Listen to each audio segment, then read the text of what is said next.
It was about this time that King Herod arrested his son who belonged to the church, Herod Agrippa I, the grandson of Herod the Great.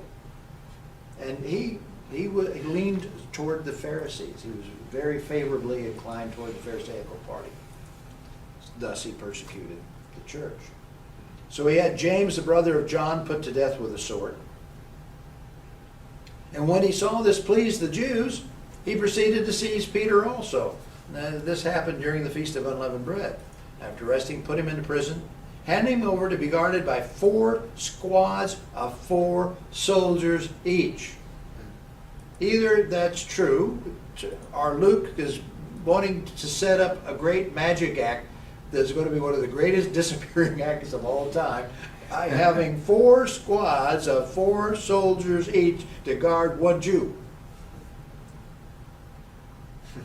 Herod intended to bring him up for public trial after the Passover. So Peter was kept in prison, but the church was earnestly praying to God for him. How did it come they didn't just storm the place and take him out? All 10,000 of them. I don't know. The night before Herod was to bring him to trial, Peter was sleeping between 2 soldiers. Now let's get this. This is David Copperfield, puts him to shame, man. Peter was sleeping between 2 soldiers, bound with 2 chains, and sentries stood guard at the entrance. This is for 1 Jew. What does Herod think he is? He must think he's David Copperfield or something to have him guarded like this. This is unbelievable.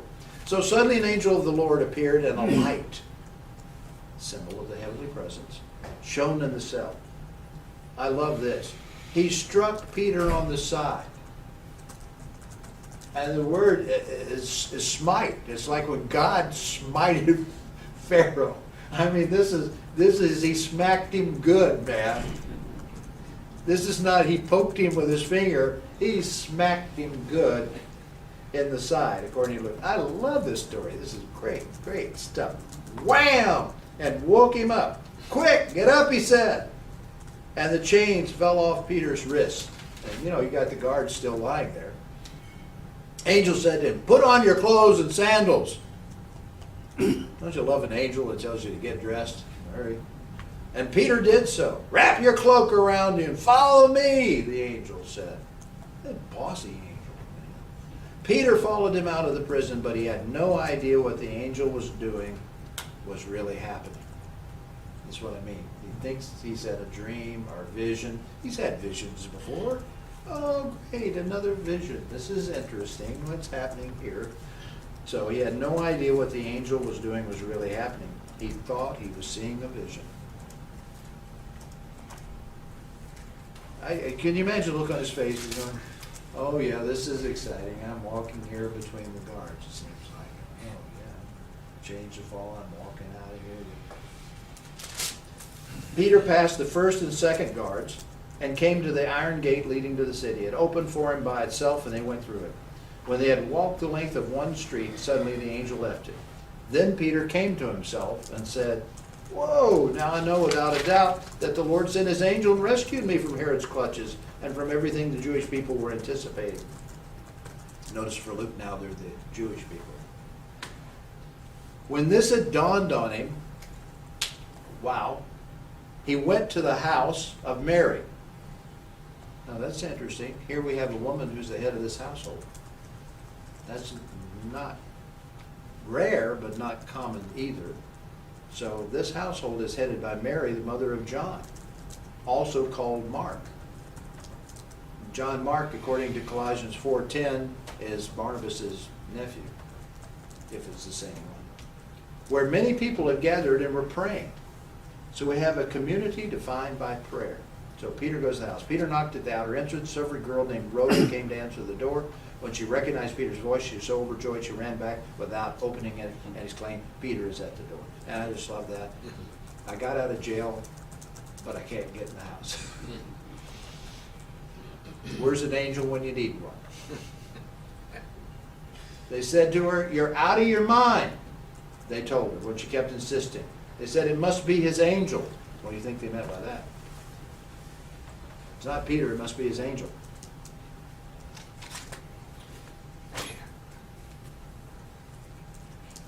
guardian angel. Genesis 48:16, Matthew 18:16, behold, their angels do always behold the face of God in heaven. Maybe. Peter kept on knocking. When they opened the door and saw him, they were astonished. Peter motioned with his hand from them to be quiet, described how the Lord had brought him out. Tell James and the other brothers about this, he said, and then he left for another place. What the hey? And then he left for another place and is never heard from in the book of Acts again. What is going on here?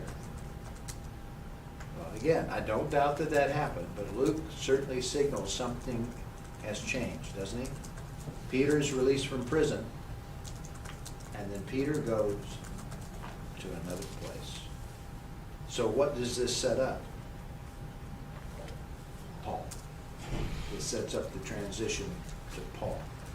Luke is signaling it's just a change in leadership focus from Peter to in Jerusalem, James. Because after this section, James now becomes the leader of the Jerusalem church, and Paul becomes the big missionary hero, and Peter makes some cameo appearances, but pretty much it seems as though leadership has shifted without any explanation from Luke as to what happened. Peter went to another place. So verse 18 of chapter 12,